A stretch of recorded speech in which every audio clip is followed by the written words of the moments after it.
그녀의 문인화는 다릅니다. 곱게 갠 먹을 한치의 망설임도 없이 새하얀 한지 위로 쏟아 붓습니다. 검은색 바탕에 오묘한 색채를 입은 여백 위로 단아하게 피어난 꽃송이. 품에 흰 여백을 남겨야 된다. 이런 관념에서 벗어나서 화재가 없어도 문인화로 대체할 수 있는 이런 작업을 할 수 있지 않을까. 쓴소리를 많이 들었죠. 하지만 저는 제 갈 길 갑니다. 흰색으로만 인식되던 여백에 비해 색다른 시선을 던져준 그녀의 도전. 문인화의 세계를 찾아가는 정향자 작가의 여정을 만납니다.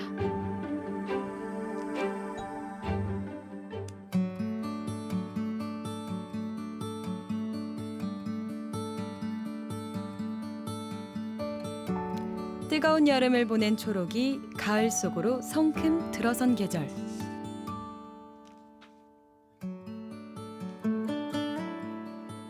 일상에 스며든 선선한 바람처럼 먹냄새 은은하게 풍기며 문인화 수업이 한창인데요.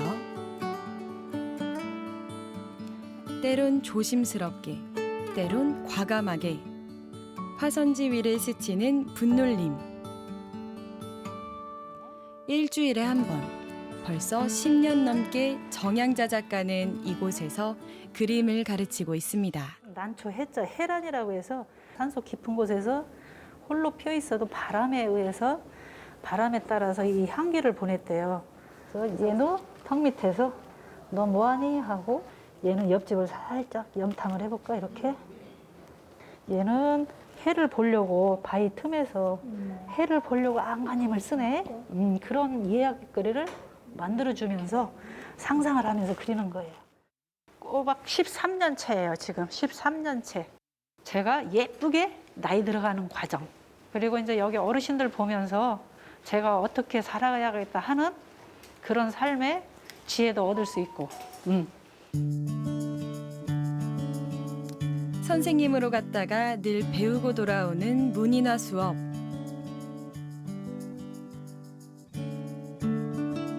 처음 서예로 먹을 접했던 어린 시절을 지나 문인화에 본격적으로 천착하게 된 20여 년 전을 떠올려 보는데요.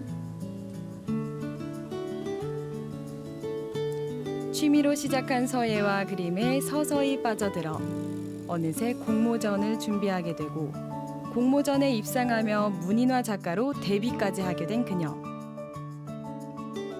한 번의 터치로 그려내고 또 한 번의 터치로 써내려가야 하는 문인화는 하면 할수록 더 그리고 싶다는 욕구를 피워냈습니다. 공력이 쌓이고 감각이 들어갈수록 표현하고 싶은 것도 배우고 싶은 것도 많아졌습니다. 뒤늦게 대학으로 또 대학원으로 도전의 열정을 피워낸 이유입니다. 문인화란 제가 마음껏 뛰어놀 수 있는 놀이터이면서 제 꿈을 그려나갈 수 있는 화선지라고 할 수 있죠. 문인화 덕분에 꿈꿀 수 있게 됐지만 꿈이란 앞으로 나아가고 싶기 마련. 현 시대에 맞는 문인화는 무엇일까로 비롯된 고민은 종이를 달리 쓰는 일에서부터 시작됐습니다. 저는 작업을 할 때 흑석골에서 나오는 한지를 삼합지를 쓰고 있어요. 근데 내구성도 강하고 물에 닿아도 찢어지지가 않아요. 몇천 년이 가도 삭지 않는다는 그런 느낌. 낱장의 화선지에 그림을 그리는 전통 문인화와 달리 세 장의 한지를 겹친 삼합지가 준비되는데요. 첫 작업부터 흥미롭습니다. 문인화를 조금 더 발전시킬 수 있는 그 방법을 모색하다 보니까 한지가 재밌어요. 재료를 다양하게 써보는 거. 재료를 다양하게 써보는 재미도 또 솔찬해요. 재밌어요. 동물성 풀인 악교입니다. 역시 전통 문인화에선 쓰지 않는 재료인데요. 물에 녹인 악교를 삼합지 위에 골고루 발라주는 작가. 이게 정말 문인화 작업이 맞는 걸까요? 악교 반수는 우리가 그 보존성을 높이기도 하고 또 다른 숨구멍이 미세하게 있을 거예요. 그 구멍을 메꾼다고 하는 역할도 있을 거예요. 그래서 악교 반수를 꼭 하고 갑니다. 악교 반수가 끝나자 낯익은 재료가 등장합니다. 색색의 한국화 물감에 이어 먹물이 준비되는데요. 수묵 담채화라도 그리려나 싶던 찰나 공중에 흩뿌려지는 검은 물줄기. 망설이는 기색 하나 없이 새하얀 사막지를 검게 물들여 버립니다. 이 검정 바탕을 먹으로 밑바닥을 하는 이유는 이 검정색에는 세상에 있는 모든 색이 다 들어가 있어요. 그냥 단지 검정색이 아니에요. 그래서 이 속에는 꿈도 있고 희망도 있고 절망도 있고 모든 게 많이 숨어 있는데 저는 거기에서 희망을 끄집어내려고 이 먹 작업을 하고 있어요. 세상의 모든 색이 모여 검정을 이루듯 우리가 살며 느끼는 감정도 모두 품고 있을지 모를 단 하나의 색. 스며든 검정 먹물 위로 이번엔 채색 물감을 흩뿌려주는데요. 문인화의 중요한 특성 중 하나인 여백을 만들어가는 작업입니다. 우리 수묵화나 문이나 모든 기법에서는 흰 여백에서 모든 것을 찾으려고 하는데 저는 거꾸로 모든 색을 집어낸 다음에 제 주체를 찾아내고 있어요. 이 작업을 5, 6번 하면서 이제 그만 멈춰야지 하는 그 순간이 오면 딱 멈추고 다시 다른 작업을 들어갑니다. 먹물 위에 반복해서 채색 물감을 흩뿌리는 것만 해도 일주일이 꼬박 걸리는 작업. 하지만 마치고 나면 긴 기다림이 전혀 아깝지 않습니다. 바탕질을 완성하는 마지막 작업은 이겁니다. 바로 오칠. 문인화 작가가 쓰기에는 생소한 재료들이 정양자 작가에겐 손에 익은 재료가 됐는데요. 잘 닦아둔 길을 가기보다 낯선 길을 찾아가는 용기가 그녀를 여기까지 이끌었습니다. 이 오칠 작업을 함으로 인해서 한지의 미세한 구멍들이 다 메꾸어집니다. 이렇게 오칠을 3번 정도 하면 작업할 수 있는 공정 단계가 끝납니다. 세계적인 그림도 뭐 인물 하나, 풍경 하나 뭐 넘나들잖아요. 우리 마찬가지로 우리도 시대 흐름에 따라서 뭔가 새로운 기법을 응용을 해서 내가 만들고자 하는, 창작하고자 하는 그 기법을 만들어내는 것이 작가의 소명 아닐까요? 세상은 자꾸 변해가는데 문인화는 제자리 걸음을 걷고 있다는 생각. 변화가 필요했습니다. 그래서 시작한 게 재료부터 바꾸는 일이었는데요. 하지만 돌아온 반응은 냉담 그 자체였습니다. 몇 년 전부터 제가 이런 작업을 추구하면서 정통 문인화를 벗어났다 많이 쓴소리를 많이 들었죠. 하지만 저는 제 갈 길 갑니다. 흰 여백을 남겨야 된다. 뭐 일필이지로 해야 된다. 이런 관념에서 벗어나서 화제가 없어도 문인화로 대처할 수 있는 이런 작업을 할 수 있지 않을까. 지금 20세기가 넘어가는데 기존에 몇천 년대에 있던 그 작업을 계속 하는 것은 어떻게 보면 그 동굴 속에 갇혀서 나오지 못하는 작업이지 않을까 하는 생각도 들어요. 기존 문인화단의 정양자 작가는 2단 하나 다름없었습니다. 하지만 꾸준한 도전과 작업으로 이제는 정양자만의 시각으로 새롭게 재해석한 현대적 문인화란 평을 듣고 있는데요. 전통 미술의 영역에 있던 문인화를 현대 미술로 끌어낸 그녀의 도전은 이분이 있어 가능했습니다. 교수님, 안녕하세요. 네, 반갑습니다. 한국화의 거장 이철규 화백. 정양자 작가의 대학 은사인 화백은 작가가 문인화의 색다른 재료를 접목하는 데 큰 영감을 준 사람인데요. 발색이 더 좋아지지 않아요? 이철규 작가 역시 기존의 것에 머무르기보다는 끊임없이 새로운 재료와 새로운 기법, 새로운 도전을 찾아다니는 선구자적 작가이기 때문입니다. 몇 해 전부터는 순 금박을 얇게 펴서 붙이는 개금 작업에 몰두하고 있다는데요. 먹과 순금의 조화, 한지와 금박의 융합 등 낯설지만 혁신적인 스승의 도전은 삶의 길잡이나 다름없습니다. 제 생각에는 문인화가 상당히 이렇게 좀 전통을 오래 고집하다 보니까 이게 좀 갇혀 있다고 표현해야 되나, 약간 고집이 세신 분들이 상당히 많을 거라는 생각이 들어요. 변화의 어떤 시점에서 그런 것들을 간수하고 그런 것들을 이렇게 이기고 나가는 동력이 없으면 이건 저는 계속 100년 똑같은 그냥 물 흐르듯이 갈 거라고 생각을 해요. 이 굉장히 좀 중요한 시점이라고 생각을 하거든요. 딱 그 지점에 우리 장장 선생을 만난 것 같아요. 본인도 어떤 새로운 거에 대한 갈망이 있을 적에 적당한 시점에 만난 것 같고, 그에 대한 요구를 굉장히 잘 받아들였고, 본인이 갖고 있는 어떤 혁신의 DNA가 있는 것 같아요. 그래서 2018년 2달 동안의 독일 레지던시 생활도 큰 전환점이 됐습니다. 현대미술의 메카라 불리는 베를린에서 한국의 문인화가 어떻게 현대미술의 하나로 승화할 수 있을지 그 가능성을 엿봤기 때문입니다.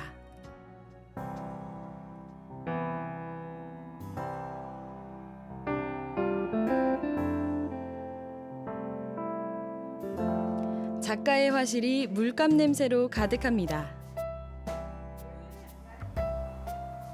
먹 대신 채색에 한층 빠져 있는 사람들.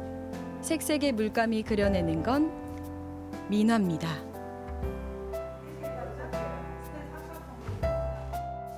사대부의 그림인 문인화 작가의 화실에서 서민의 그림인 민화가 그려지는 색다른 풍경. 우리 문인화 하는 사람들은 자, 백지를 펼쳐놓으면은 생각하고 따듬고 이미 머릿속에 작품이 완성된 그런 작품을 일필휘지라고 하잖아요. 하얀 여백에 그대로 그리는 거였어요. 그럼 거기에서 작품이 나오는데 이 민화 같은 경우는 서민의 애환과 꿈과 소망, 앞으로의 행복, 이게 담겨져 있는 것. 이렇게 느꼈어요. 민화 작품이라는 것을. 뭐든 배우고 도전하기 좋아하는 덕에 몇 해 전부터는 민화 작업도 병행 중인데요. 옛것과 만나는 즐거움을 더 많은 이들과 나누고 싶습니다. 또 이제 배우는 사람들한테 자신감을 항상 잘한다 자신감을 주고 어려움 없이 접할 수 있도록 지도를 잘 해주시는 것 같아요.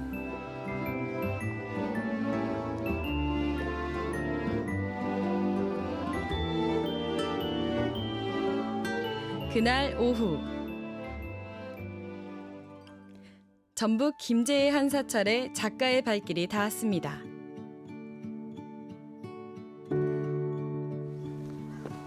백제 시대에 창건된 천년고찰 금산사. 특히 통일신라 시대 진표율사가 사찰을 중건하며 세운 3층 높이의 미륵전은 단연 금산사의 백미로 꼽히는데요.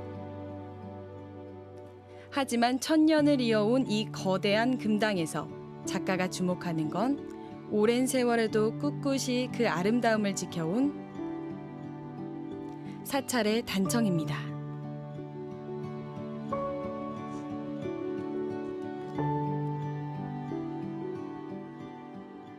우리 고유의 오방색을 이용해서 이 단청을 입혀서 지금까지 1000년 동안 이어온다는 것이 참 대단하다고 생각해요. 얼마나 멋져요. 서예하고 문이나 한국화를 했지만은 이제 민화에 또 눈을 뜨게 되면서 그래서 눈으로 보면서 체득하는 교과서가 될 것 같아서 가끔씩 스케치를 하고 있어요.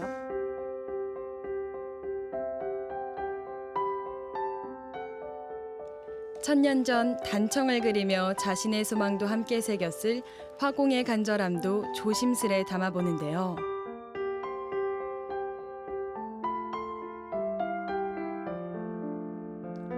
오랜 시간이 흘러 많은 것이 변했다지만 결코 변하지 않는 게 있죠. 예나 지금이나 한결같을 자연이 그려낸 한 폭의 그림.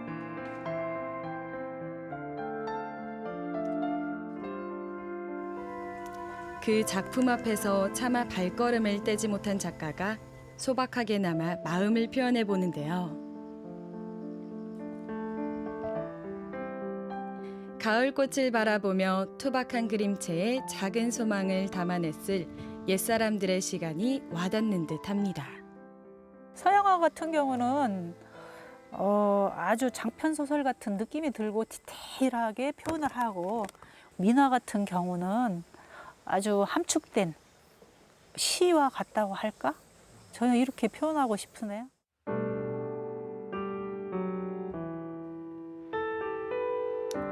탐스럽게 꽃잎을 틔운 형형색색의 모란과 푸른 바다, 청록의 소나무와 대비를 이루는 새하얀 학들의 날갯짓. 흑, 백, 청, 녹, 홍의 5가지 전통색이 어우러진 민화는 담백하고도 고고한 멋을 가진 문인화와는 달리 또 다른 매력을 선사하는데요. 여백과 절제미를 강조하는 스무카로는 미처 풀어내지 못했던 채색과 상상의 재미를 마음껏 쏟아내는 중입니다. 여러 가지 꽃이 있지만 모란이 굉장히 탐스럽더라고요. 부자가 되고 싶은 욕망이 담겨 있었을까? 소나무 같은 경우도 사시사철 천년송이라고 하는데 푸르름을 잃지 않는다고 해서 굳센 의지. 학 같은 경우는 배우자하고 같이 오랜 세월을 같이 살았으면 하는 소망. 민화를 하면 할수록 참 재미가 있어요.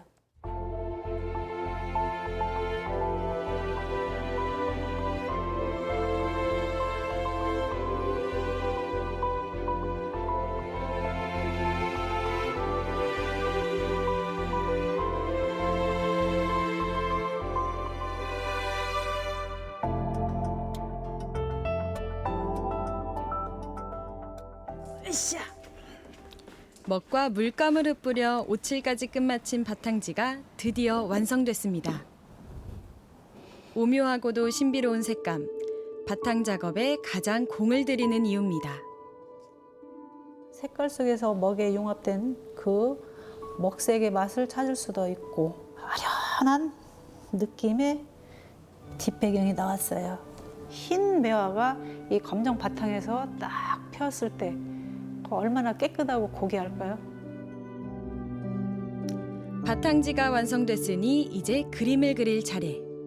그런데 작가가 꺼내든 건 먹이 아닌 돌가루로 만든 석채 물감입니다.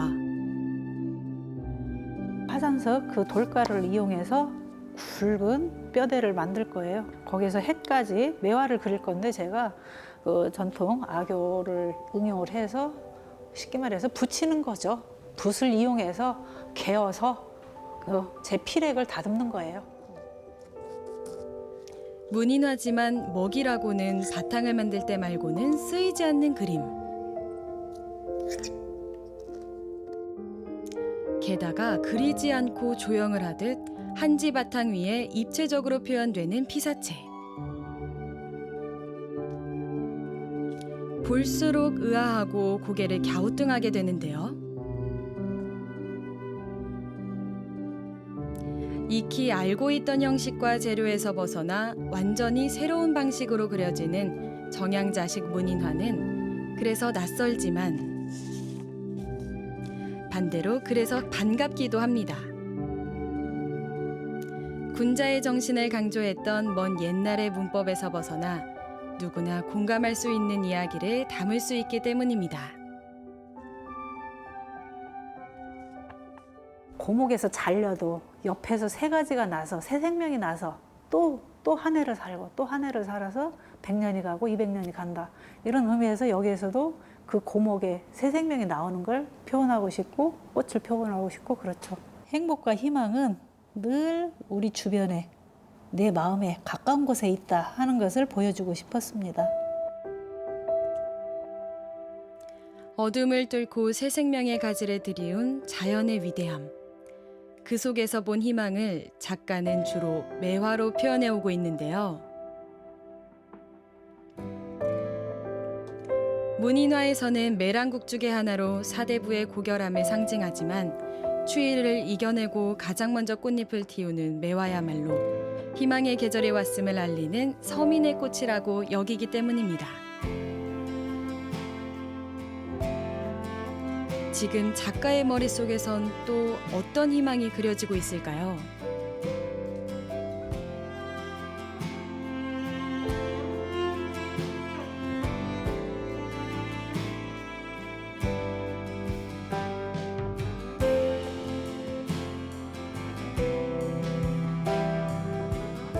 작품 하나 완성하는데 최소 2주. 이제 그 막바지에 다다랐습니다. 드디어 희망의 꽃을 피울 시간입니다. 완전히 마른 걸 확인한 다음에 고목에서 새 생명이 태어나고 눈꽃이 붙었던 곳에서 악교를 이용해서 석채를 다시 꽃을 피울 겁니다. 천년이 가도 변하지 않는 천년종이 한지에 천년의 칠이라 불리는 오칠을 하고 색 변화가 거의 없는 석채로 그림을 그리는 작가.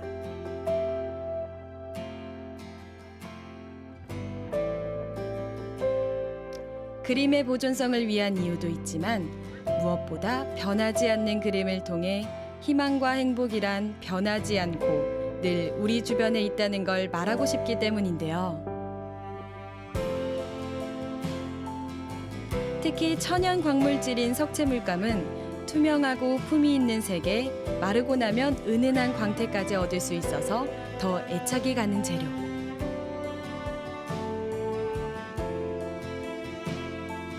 처음 문인화 작가가 석채로 그림을 그린다고 했을 때는 좋지 않은 소리도 들었지만 이제는 그녀를 얘기할 때 빼놓을 수 없는 수식어가 됐습니다.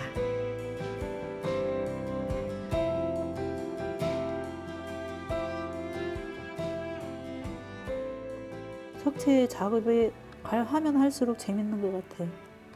색이 변하지 않는다는 거.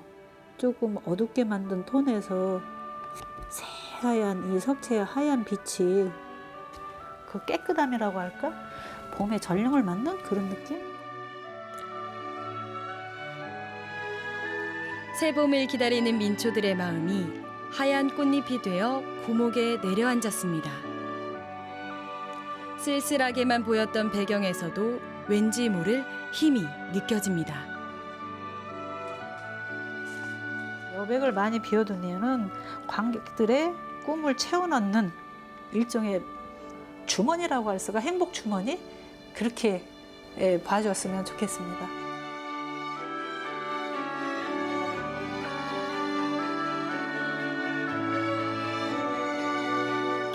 늦깎이로 그림 공부에 뛰어들었지만 누구보다 도전적이고 열정적으로 가보지 않은 길을 찾아가고 있는 정양자 작가.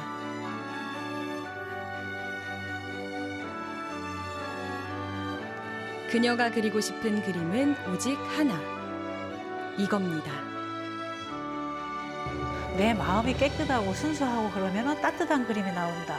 이 순수함이 보였으면 좋겠어요. 그래서 희망과 행복을 담고 있는 그런 그림을 그리고 싶어요. 내가 할 수 있는 것, 나만이 할 수 있는 것을 찾아 문인화의 새 화풍을 만들어가는 정양자 작가.